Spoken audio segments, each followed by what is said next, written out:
the podcast that brings together those navigating the complexities of rare diseases. I'm your host, Joanna. Today we have a remarkable guest joining us, Christina, the voice behind Speaking with Spoons. Speaking in Spoons.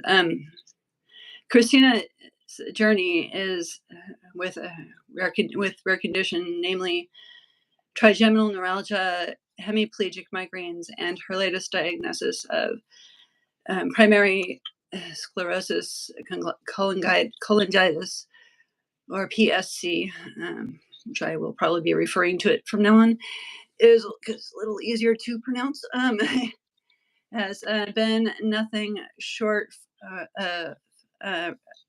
extraordinary.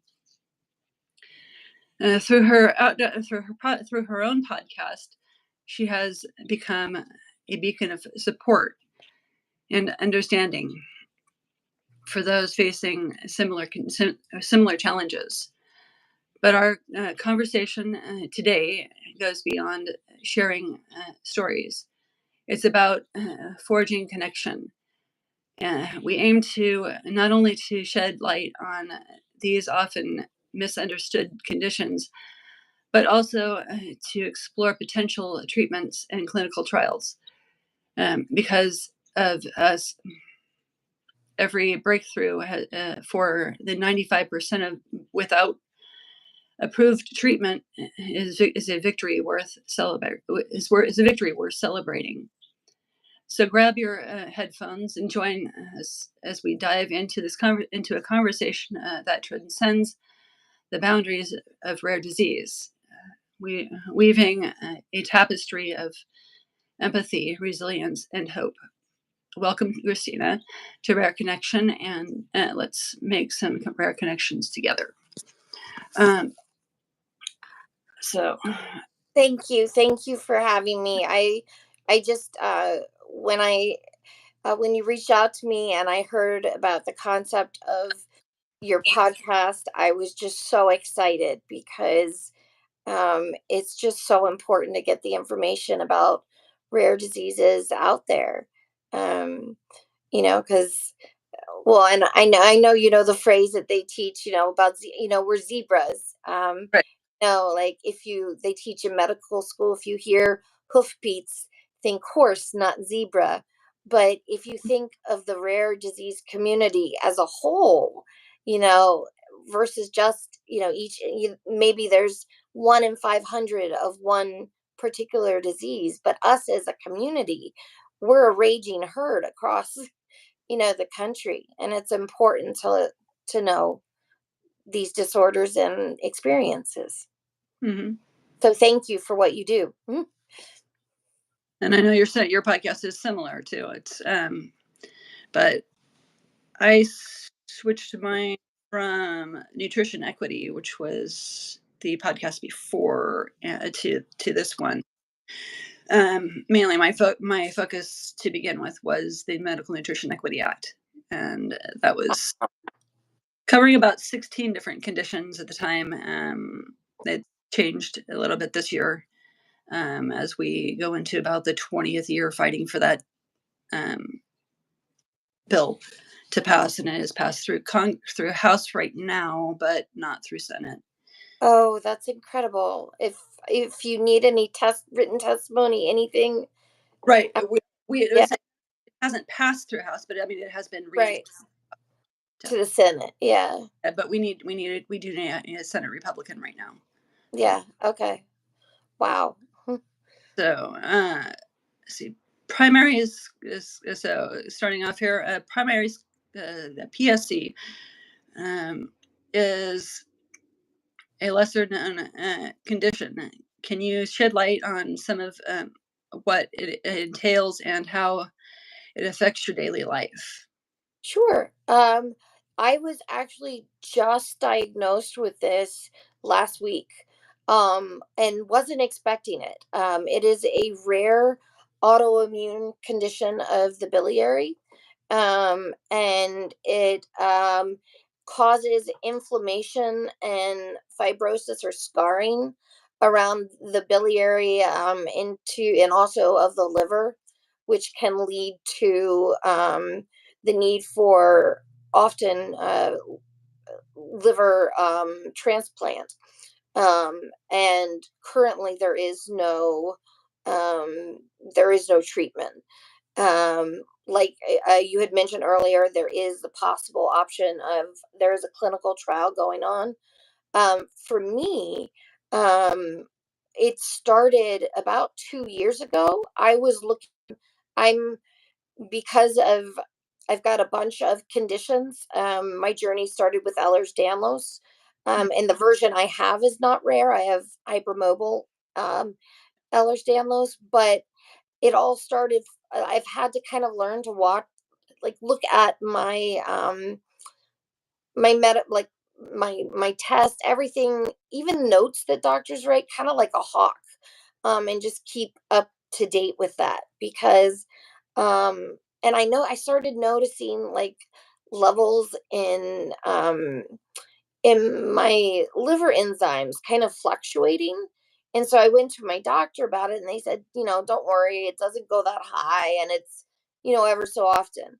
But I kept kind of like pushing and eventually they're like, okay, well, I got a sonogram of my liver and I maybe ultrasound, sorry, of my liver, um, which showed fat in the liver, which they diagnosed as fatty liver, and then also 1 to 2 stage fibrosis. But she was also concerned about the possibility of an autoimmune um, condition. And Mhm. it took, so she referred me to a hepatologist, a liver specialist. And fortunately, in our state, we have an incredible one local to me who does a lot of research and publishes. And so I was like, that's the one I want to go to. And I uh but it took about, I mean, any specialist these days, it takes 6 months to 1 or 2 years to get in, kind of all around. But so it took me a while to get in, and when I saw him, he did a fibro scan, which gave him a little bit more detailed. It still feels like a sonogram, like they go with the jelly and go around like where the liver area is. But it confirmed the fibrosis. And he was still thinking autoimmune, but not sure specifically which one because seemed to be a lot of contradicting information in like my medical testing that had been done. um, so what I was thinking and what we had talked about was primary biliary congelitis, and also autoimmune hepatitis, which are also both rare disorders, but that I do believe have treatment. um, I'd never heard of this. Um, and about a month ago, I had to have my gallbladder removed. And they went ahead and did the liver biopsy then. Mhm. Um, and the hospital said it's fatty liver and, that's what's going on. But when they sent the slides to him, he could see on there, he's like, your liver's fine. I'm looking at everything, and yes, you do have some fat that I would expect at your age, and stuff in your liver, and particularly considering the lack of mobility that I have because of some other discussions or some other conditions we're going to discuss. But I was actually only level 1 fibrosis, which was exciting to me, because it could have been worse. And I cried because just to have validation that it wasn't in my head, and I had pushed so hard to get people to look at this, um, and it didn't seem like something that was a big deal. But this is going to be a big deal because there Yeah. is no treatment, um, and it can drastically alter your life. For me, the fatigue, I have Ehlers-Danlos, I have fibromyalgia, I have dysautonomia, things that cause fatigue in general. But talking with some of my friends that have it, like, I mean, everybody, there's a spectrum within disorders. So everybody feels things a different way.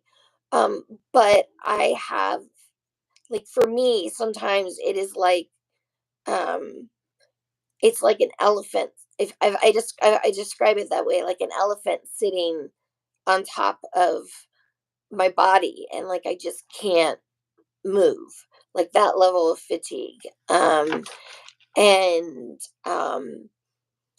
Also, like, you get pain in your abdomen, which I've just always associated with GI issues, which I do need to get. They're actually sending me to GI because there's multiple IBD conditions that are associated with this. And I just always tried to solve it dietarily on my own. I know these things trigger me, and these things, so it'll be good to actually get some confirmation, and then maybe my primary care thinks that the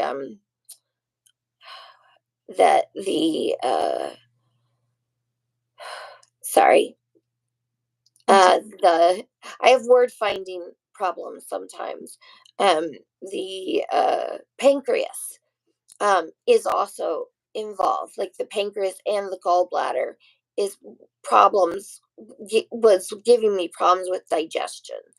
um so now, having the gallbladder removed, we have to figure out, not put too much pressure on my liver to process things, because it's already going to have pressure from the PSC. Also from that, I've learned, dark urine, which I kept mentioning to people, and they're like, "Oh, that just means you're dehydrated." I drink this like multiple times a day with electrolyte mixes in it. So, like, I was like, it feels like something else. But the dark urine, sometimes like clay colored stools, things like that. I'm still kind of learning. Um, like I said, I was not expecting this. I've joined a lot of support groups. The way I use those is I kind of pop in, I pop out, because sometimes there could be a whirlpool of um, scary information and people that are really angry, justifiably. Mhm. But for me, it it brings me down emotionally, and that's not what helps me move forward. Mhm. And my doctor did mention, we're getting an MRI so he can he said, for me, like, he could see all of the fibrosis. He's like, here's your two ducts, like the main and the small one. He's like, around it, it's like this. Mhm. I was like, well, that's not good. um, but we're doing an MRI, so he can see, is it the large duct, or like the main duct, or the small duct Mhm. where the problem is. And then he mentioned a trial, um, to see if that's something I might be interested in. And the next step would be, I guess, seeing if I'm a candidate, and also then me doing more research Mhm. about the trial. Um, Yeah. but I'm not anti-trial, um, at all. Right. Now, the thing with most of the trials is you can only be in one. I know there's one for Ehlers-Danlos Yeah. also. Uh, and so, moving on. And you can find these trials a lot of times either on government sites or on the National Organization for Rare Yeah. Diseases, Yeah. which is raredisease.org, I believe, if I'm correct. Um, let's see. Let's see. Oh, you mentioned. We already went over the clinical trial on that one. Let's see. How do you balance uncertainty of living with a rare condition like PSC with maintaining hope for future treatments and breakthroughs? Um, I think in a way I'm lucky that I started, um, battling health issues, like even as young as a child. Mm, So it's been a slow development of my body slowly kind of like collapsing. Like I had to give up to stop working completely at the age of 31. I just had to, and that's a huge grieving process. But what also I think was a gift for me was I grew up in the theater as a kid, and you kind of learn. I mean, there's theater games. You learn to be adaptive, which I was never really good at because I'm OCD. I like my way things my way. Um, but that was kind of in the back. And then when I started doing theater outreach and theater teaching, I mean, you go in with your lesson plan and you don't know what kids are going to be there that day. You never guarantee. And then uh, you don't know what they have faced before they got to you that day. So it slowly trained me in learning to be more adaptive and kind of going with the flow. Um, uh, I mean, I have my down days. My co-host Nate and I talk about it as the dark place. And mhm. we always, you know, say you wouldn't be human if you didn't go to the dark place. But the goal is to try to find ways to not live in the dark place. Right. So I think it's been those things and I mean, I have like a list of diagnoses, and it started, they build on and build on. And so by the time I've gotten this one, um, I'm also kind of still in shock about it, honestly. Mm, So, you know, I'm not sure I've hit, and that is part of the grieving process. Um, and for me, I guess, and I'm trying to figure out funding because I do pro bono work as a life coach for people in the disability, chronic illness, rare disorder community, to try to help them navigate kind of the transition of what do I do now that I'm dealing with this. And I'm trying to figure out getting certification, like, one client at a time as I'm physically able, but helping other people kind of helps me in a way too. It gives me hope, and it makes me feel like I have a purpose. And I think having a purpose helps your body too, whatever that purpose is, you know, even if it's for a long time, it was my service animal, Rue, who was my baby. She was my purpose. mhm, And humor. I like to laugh.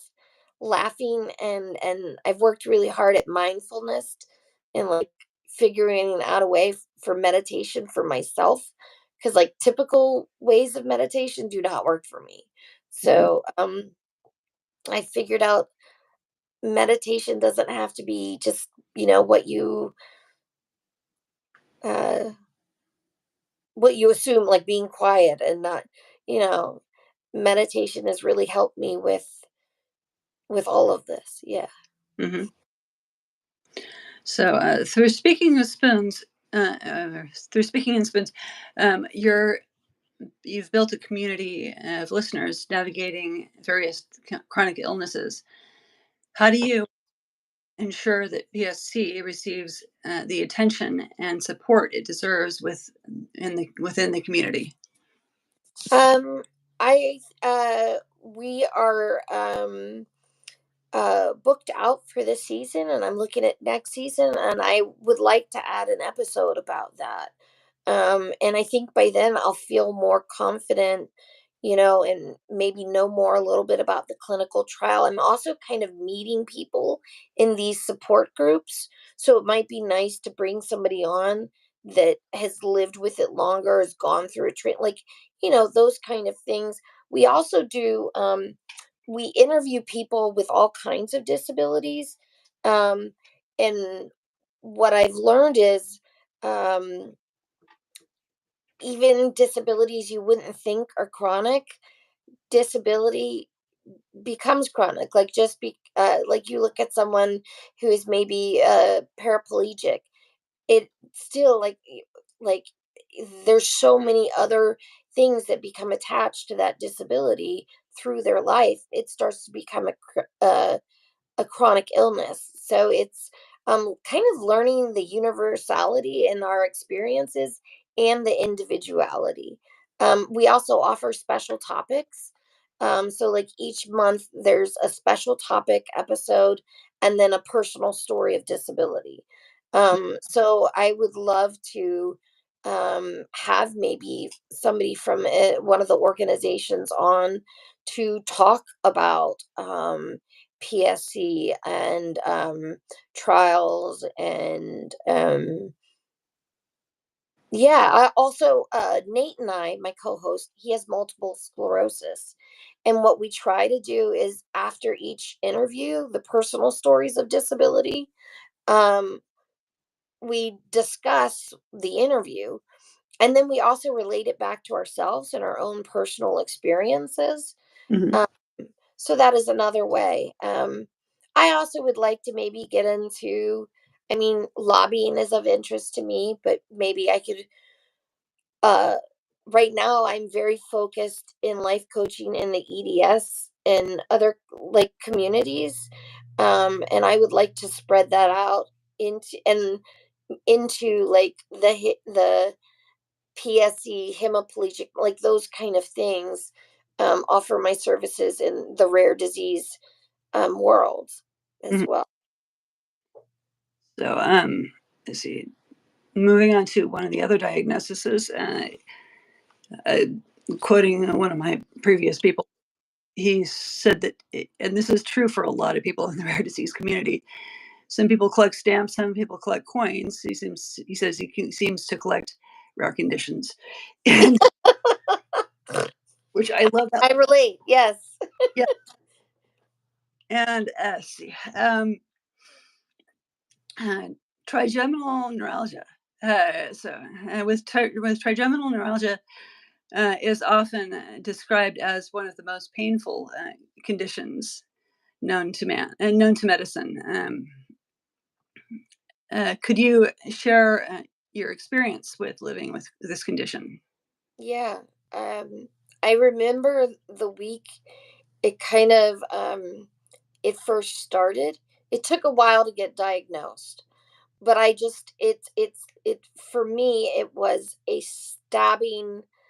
It was like an ice pick in my eye. Oof. And yeah, and like light coming through the room. I literally had to take a blanket and go in my bathroom and just cover myself um with the blanket. And it got to a point where my mom was like, this is ridiculous, Christina, you need to go to a doctor. And I can be stubborn and also was concerned about money and insurance at the time because I believe I we were still in the process of trying to get disability. Um, and we went to like an urgent care and they're like, okay, you need to see a specialized ophthalmologist. So we went, they actually got me in on the weekend. They felt it was that emergent. Um, and the pressure in my right eye had gone to 45. And my left eye had raised a little bit, not nearly as much. I was actually then diagnosed with Poshner-Schlossman's syndrome, which is another rare Yeah, disorder connected with autoimmune conditions. But he's like, I think you might also have glaucoma. But then the glaucoma specialist was like, no, you're glaucoma suspect, which means we have to watch it every year. Your eyes just look kind of weird. Um, but he's like, we need to send you to a neuro ophthalmologist, which I didn't even know existed. That's a cool specialty. yeah, And what he did is he ran a bunch of tests, but his big thing was he took a light and he's shining in my eye and picking directions. And he said he could tell by the direction he shone the light in my eye it hits the specific nerve, and he's like, you have trigeminal neuralgia. And I remember until we got me on medication, um, I mean, it was hell.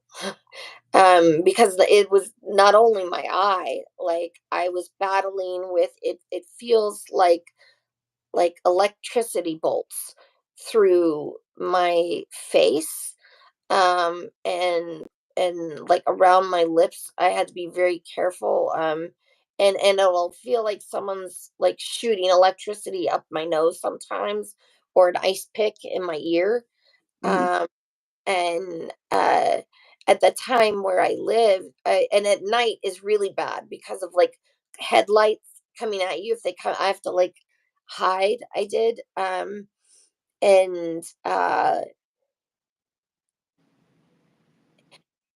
nerve pain is just a different kind of pain. And I tell people, I'm like, pain is my most constant companion. So I do feel fortunate that I'd already been living with pain up to this, Mm. but this was a whole other level. And they were doing construction around near my apartment, and simply the vibrations of construction outside would trigger the trigeminal neuralgia for me. And so my dad was figured out, he's like, well, let's get film, like foam, and we'd stack it up under like my bed. But that worked a little bit, but it got so bad. um my doctor actually then started working me up for MS, thinking I had that, and gave me a dose of IV steroids, which then gave me steroid psychosis. Um, but and that was a whole other thing, but it made everything go away. Um, and uh, and then now I'm on, like, they tried everything. They were doing all kinds of different narcotics, things under my tongue, like everything. Nothing worked. It wasn't until I got till the IV steroids, which is one of the reasons my current headache specialist thinks it might be connected to my migraine. But I will tell you that my carbamazepine, which is one of the treatments for trigeminal neuralgia, when I until I was given that, this facial nerve shooting, stabbing kind of pain didn't nothing touched it. And then when it was raised, like, I don't experience that as much anymore, and I'm just so grateful. Mhm. um because it's awful. I have had an abscess before, which I would kind of like, that went untreated for like a week, because they were trying to say it was my trigeminal neuralgia. So I wasn't given any pain meds. So you kind of just, when you're in these level of pains, for me, I just have to focus on my breathing, which I luckily learned in theater, and then just kind of try to take myself to a different place, Mhm. um, outside of my body, happy memories. Or I also have a mantra. I'm like, I survived steroid psychosis. I can survive anything. And then I remind myself, there's a point, your body can only survive so much pain before it passes out. Mm. So I was like, if I just keep, eventually my body will take care of me. And I've passed out many times from pain. Um, so it does happen. And it's horrible that I have to experience it. But reminding myself kind of helps me calm down through the experience. And I've just learned, you have to be your biggest cheerleader. Mhm. Uh, yeah. So, so what are some of the triggers or factors uh, that exacerbate your trigeminal neuralgia symptoms? Light is the big one, and it's the angle. Um, so it's not necessarily like head on bright light, or a sunny day. A sunny day can stink, but now I know that's my migraine. For the trigeminal neuralgia specifically, it is the angle of the light for me, and vibrations and things like that. And also pain. It's funny. A lot of these things seem to trigger each other. So, like, if I'm having one kind of thing being triggered and pain, my body is experiencing pain, it seems to trigger the other thing. Hmm. Yeah. Yeah, a lot of the immune conditions are connected. Um, let's see. How do you navigate daily life while managing the intense pain associated with this condition? I try to keep a sense of humor. I allow myself to cry. If I want to scream, I allow myself to scream, and then I just let go and say, okay, what's next? Let's move on. If it gets to that intense level, there's the Calm app, which you can get on your phone. But what I love is they actually have it on HBO, um, and it's like imagery and oft and I'm a very visual person. So depending on what the source of my pain is, you know, I can then connect to the visual imagery and hear, Idris Elba and Nicole Kidman and Lucy Liu and all of in like calm, serene, voice narrating stories about those images, and it just kind of brings me to a more peaceful place. The other thing is the breathing, and just reminding myself this will pass. Eventually, worst case scenario, I pass out. But my body, I'm here for my body, and my body is here for me. And I try to think of the people in my life, who are there supporting me too, like the group that my family, but also like the family I've created through friends, and my fur babies, and they know when you're in pain, so they'll be there, and just touching them and breathing really does make and if it's a light issue and I can't watch the HBO, I will often put like a light pillowcase over my eye. And I have a dark room. Like, I use blackout curtains. Like, I can't, it's like a night, it's like Alaska, literally because it's cold, because I don't regulate my body temperature, but also because it's with blackout curtains, and it's my happy, peaceful place for pain. Yeah. Uh, yeah. What no? How do you find this? Have you found any treatments okay? So we kind of went into this, but have you found any treatments or therapies to provide help, to provide relief, manage your trigeminal neuralgia symptoms?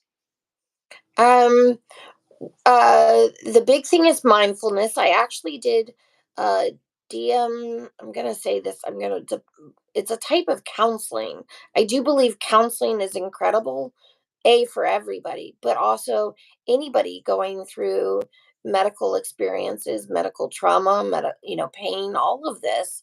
It helps us kind of talk about what we're going through, but navigate it and get tools for coping. I loved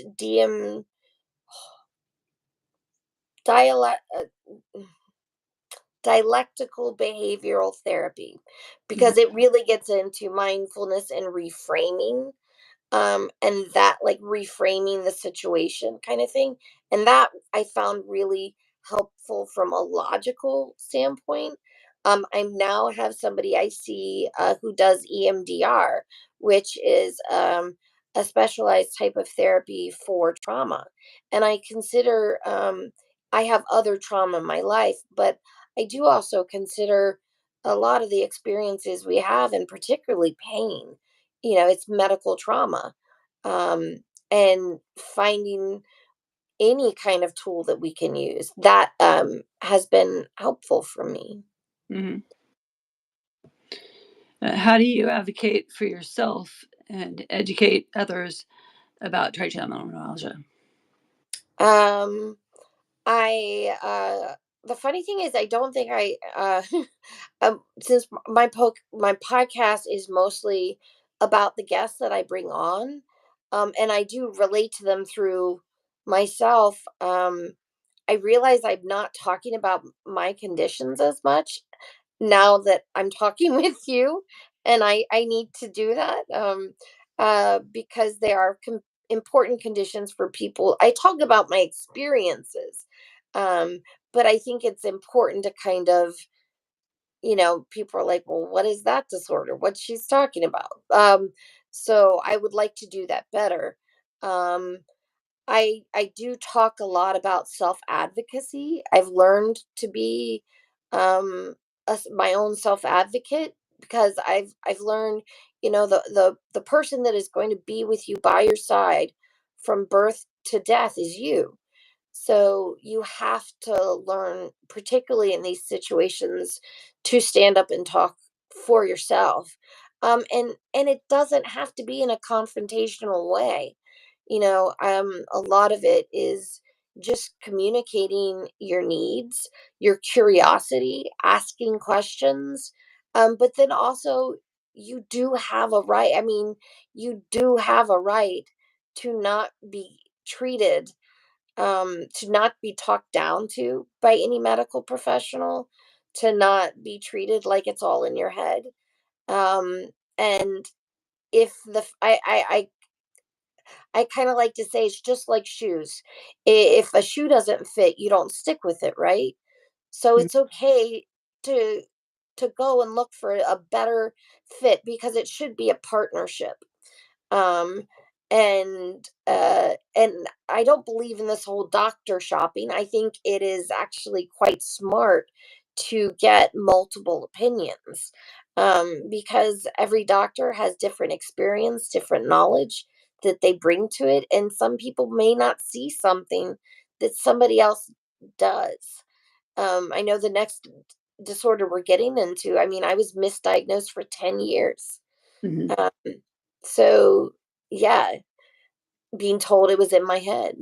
So it's good, it's healthy to. And the liver thing, the PSC, if I hadn't insisted and just kept repeating, saying, I'm really concerned, I need us to just run some tests, do some looking, just, and be as polite as you can be about it, but be um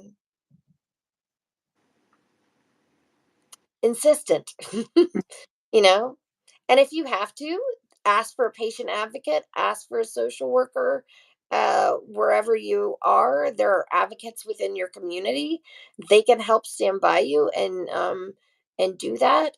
And then I think that also helps you learn how to do that for yourself, because it's very scary, I think, at first, to do that. I think my theater training and the way I was raised with my parents, encouraged to have my own opinion and stuff, kind of has helped prepare me for being my own self advocate. But I understand why that is scary for others, because we see the medical community as gods and all knowing, but it is impossible for doctors to know, like, all of the details of all of the different conditions out there. They don't get that kind of time in medical school. So, like, they're Possible. not gods. Yeah. And that is okay. They're human. They make mistakes. It is not necessary. Like, it's not out of, I would say that most of the people that enter the profession do so for, wanting to help, but it is also do no harm. So Yeah. if you feel like it is doing you harm, it is not the right place to be. Mhm. Yeah. So, okay. Next one. Oh, let's see. Hemiplegic migraines are hemiplegic migraines can be debilitating and frightening. Can you describe what it's like to experience these migraines? Wow.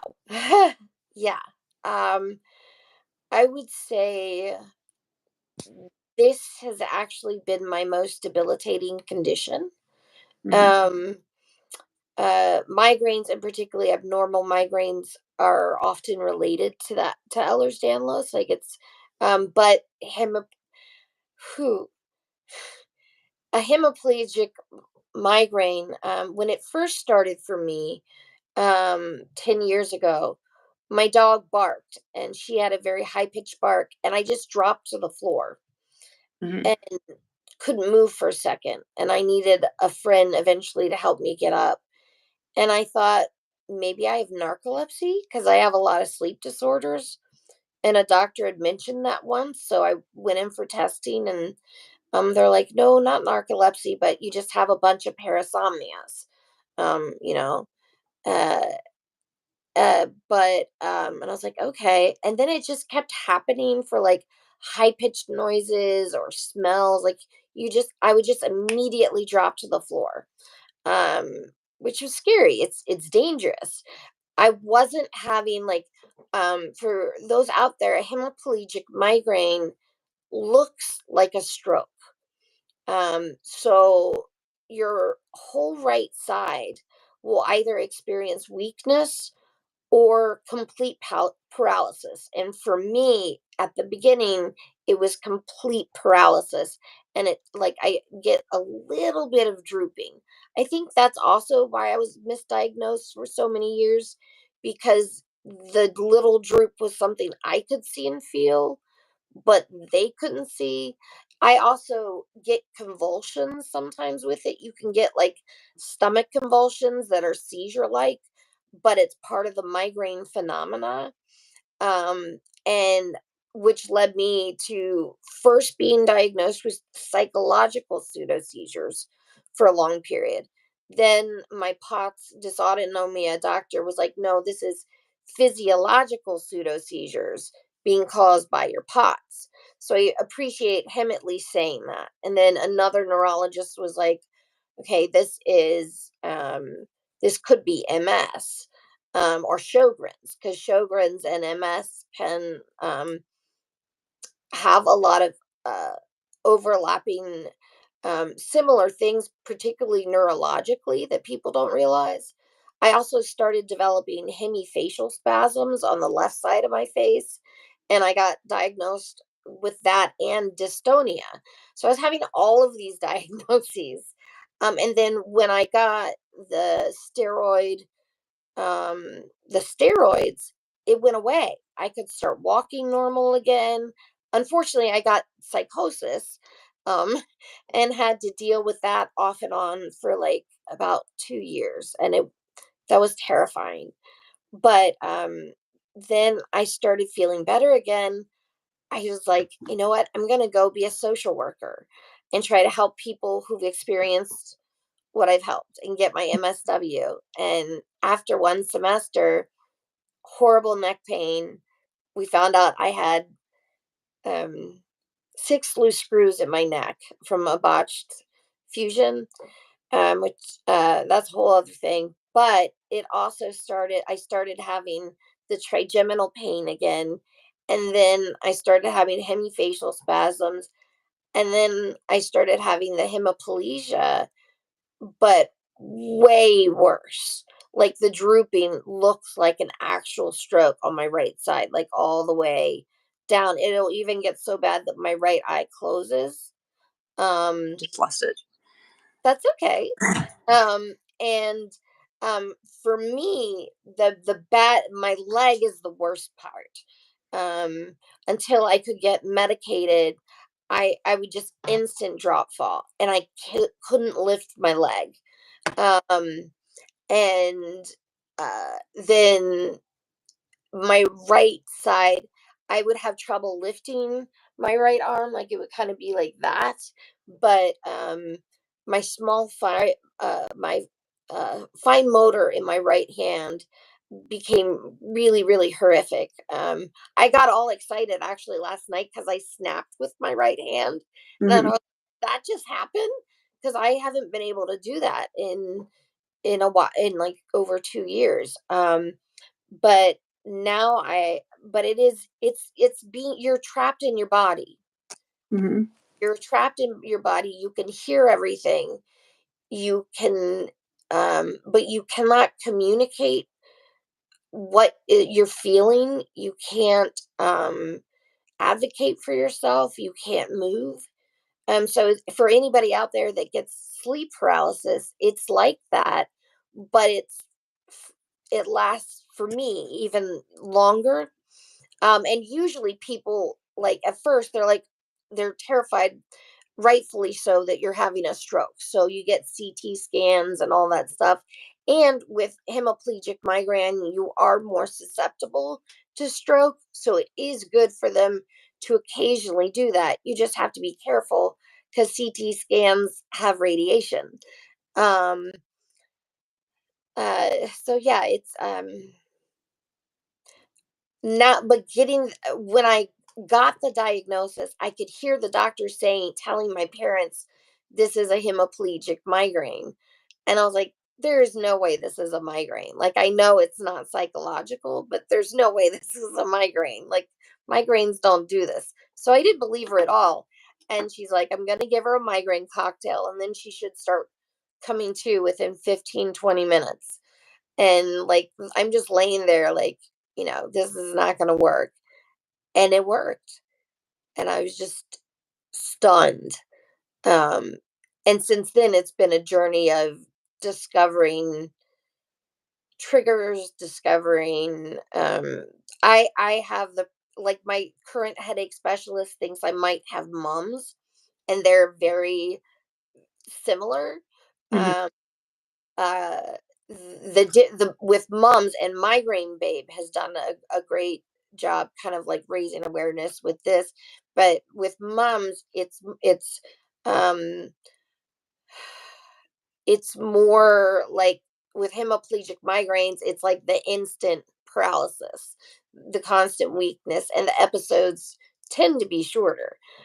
With mums, it's the longer lasting episodes like I get. And when you do movement, and they are both rare, when you do movement, like if someone, like when you're getting a neurological exam, that triggers it. Hmm. um, Walking can trigger it. Things, like small movement in my hand would trigger it. I kind of seem to.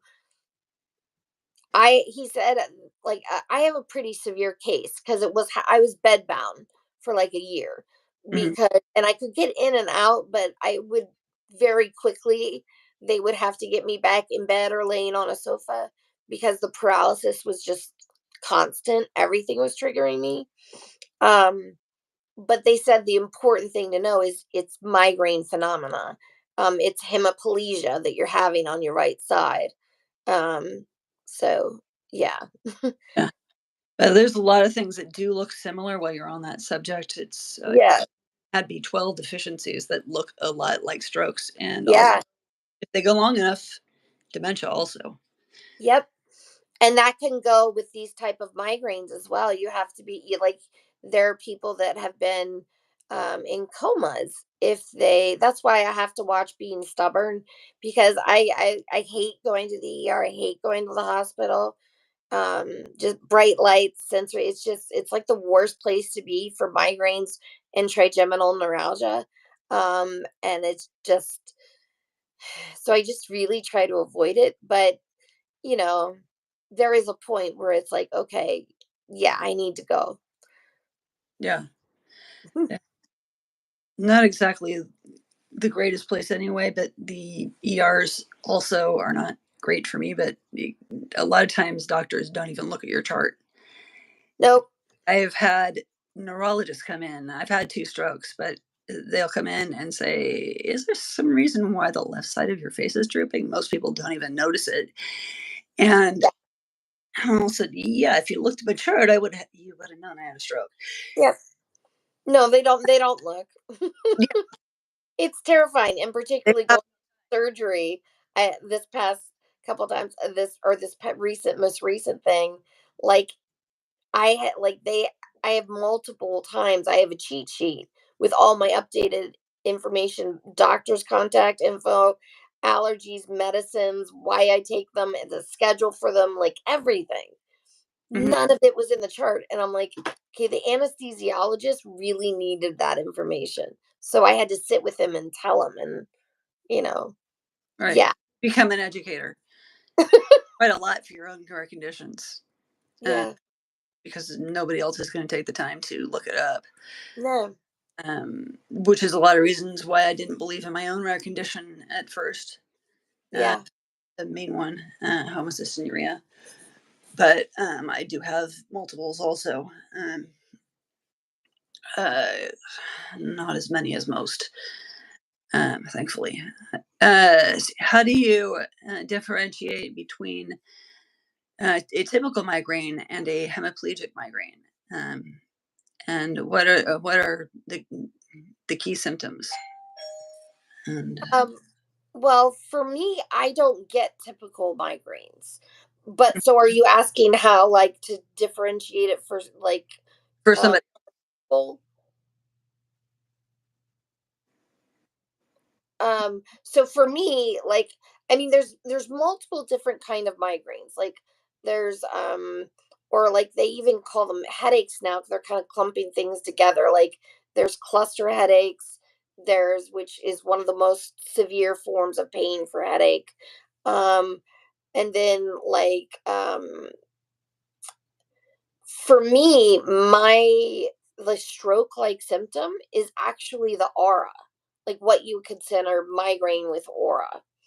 yeah. um I do sometimes also have phantom smells, Hmm. um before, um before an event. The being on medication has slowed the collapsing, like the paralysis part or weakness part, down, like the time before the trigger and that part, down enough that I can recognize, like, I have a little bit of time to go, okay, this is about to happen, which can get me to a safe spot, which is why I usually try to use a rollator, like in the house, outside of the house. If it's going to be a place where there's going to be a lot of walking or something, it's for safe, if for safety, wheelchair.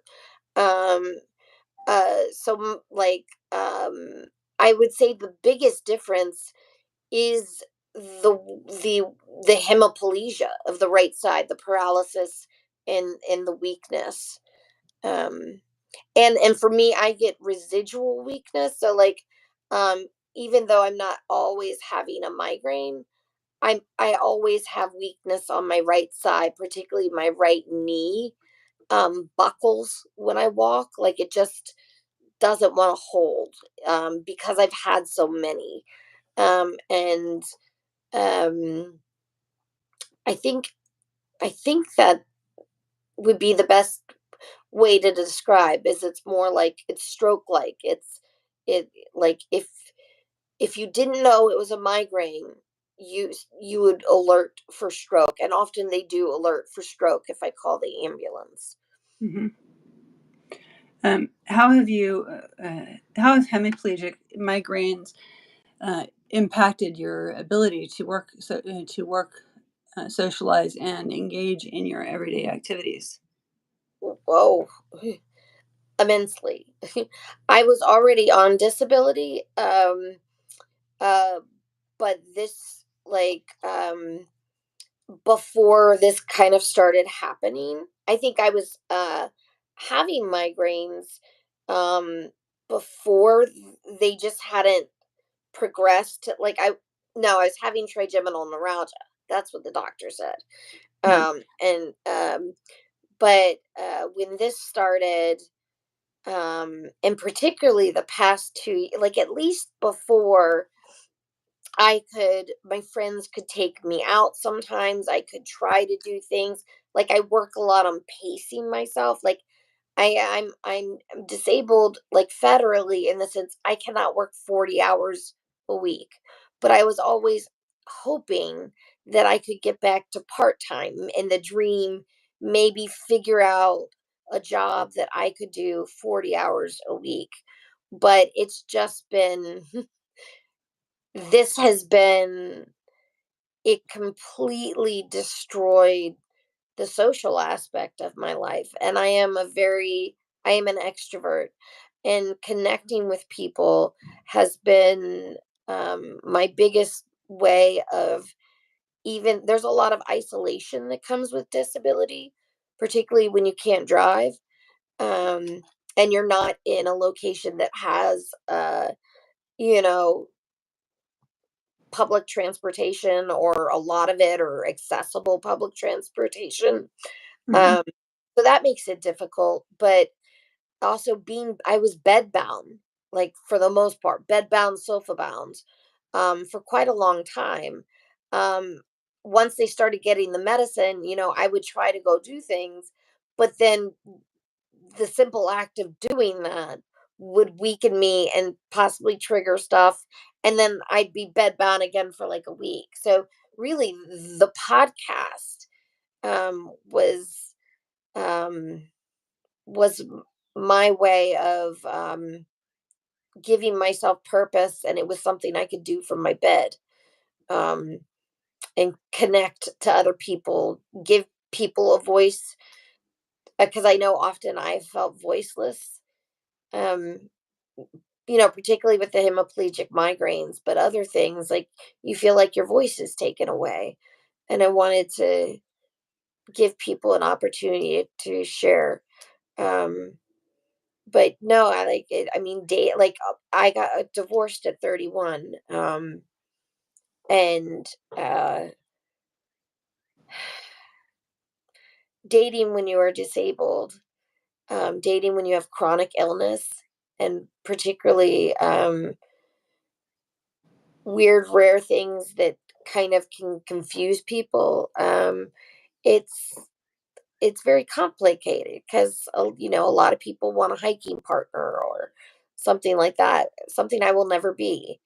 Um, and you really have to look for somebody that is adaptive as well. So it it made that very difficult for me. Medication, I have an incredible headache specialist who is really got me to a place where I can get out occasionally, but I'm also aware that my body has flares. Hmm. So I'm enjoying the kind of little hilltop that I'm at. But I'm trying not to overdo it too much. But I am prepared emotionally for the fact that there will be a valley, you know.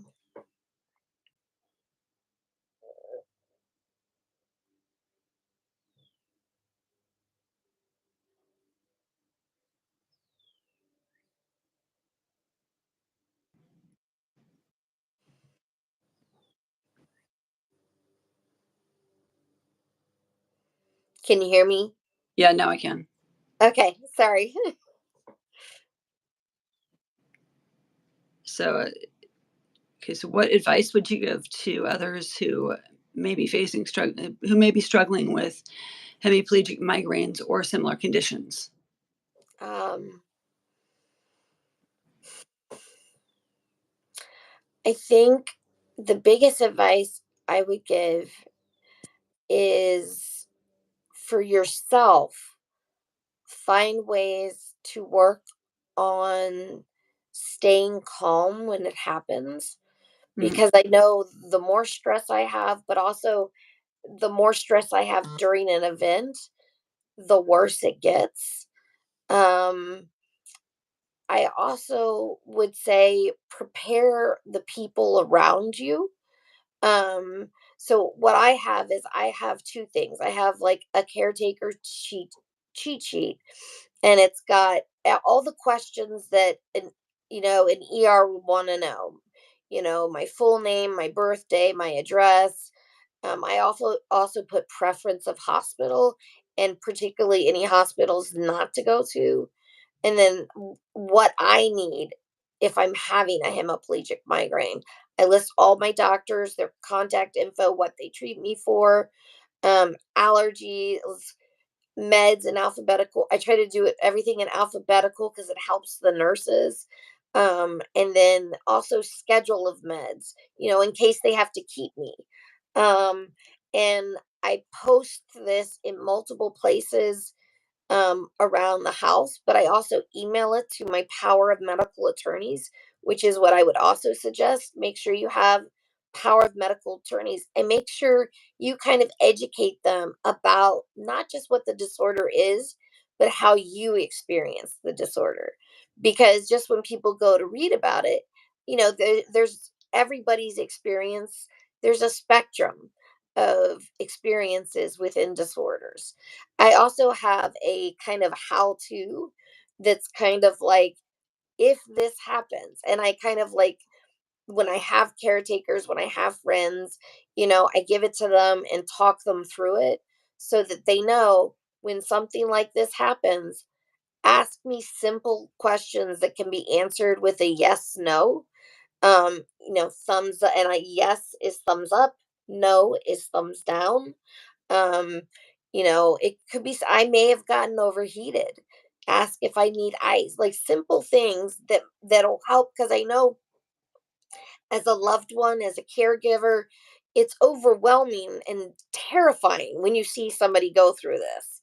Mhm. um and to have them feel like they're more prepared in advance, and if anything they can at least go have something to look at on paper, it helps them advocate for you. And that's what you need. Mhm. So, okay, I'm gonna cut this short because I think there's somebody at my door. Sure. So I'm gonna go to the ending on here.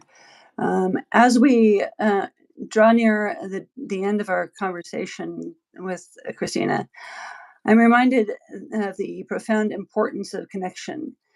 Today, we explored the intricate tapestry of rare diseases, delving into the realities of trigeminal neuralgia, hemiplegic migraines, primary sclerosis, cholangitis, through Christina's candid insights and unwavering resilience. We've gained a deeper understanding of the challenges faced by those involved, by those living with these conditions. If you are interested in joining the clinical trial for primary cholangitis, for primary sclerosing cholangitis, you can visit the National Organization for Rare Diseases, the NORD website, where there you'll find clinical trials for this and many other conditions, many of which this is the possible first treatment. Before we part, I want to take a moment to address the importance of mental health, primarily for those navigating chronic illness. Um, if you or someone you know is struggling, please remember that help is available. You are not alone.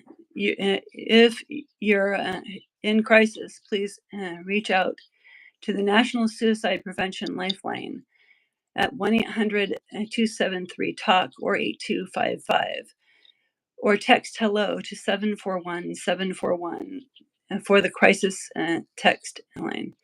Additionally, you can visit their website at suicidepreventionlifeline.org, or for more information or for more resources and support.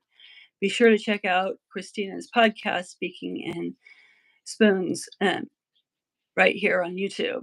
Yeah, and you can join me next week as I talk with Ito Otuni about pigmented volundular synovitis, or PVNS. As we bid farewell to Christina, let us carry forward the lessons learned today. Let us continue to amplify the voices for those affected by rare diseases, championing their cause and advocating for greater awareness and support. Together, we create a world where no one feels alone, and no one feels alone in this journey, where rare connections pave the way for a brighter tomorrow. Thank you, Christina, for sharing your story with us. And thank you to our listeners for joining us on this empowering journey. Until next time, stay connected and stay resilient. This is Joanna signing off for Rare Connection. Thanks. Thank you. Thank you.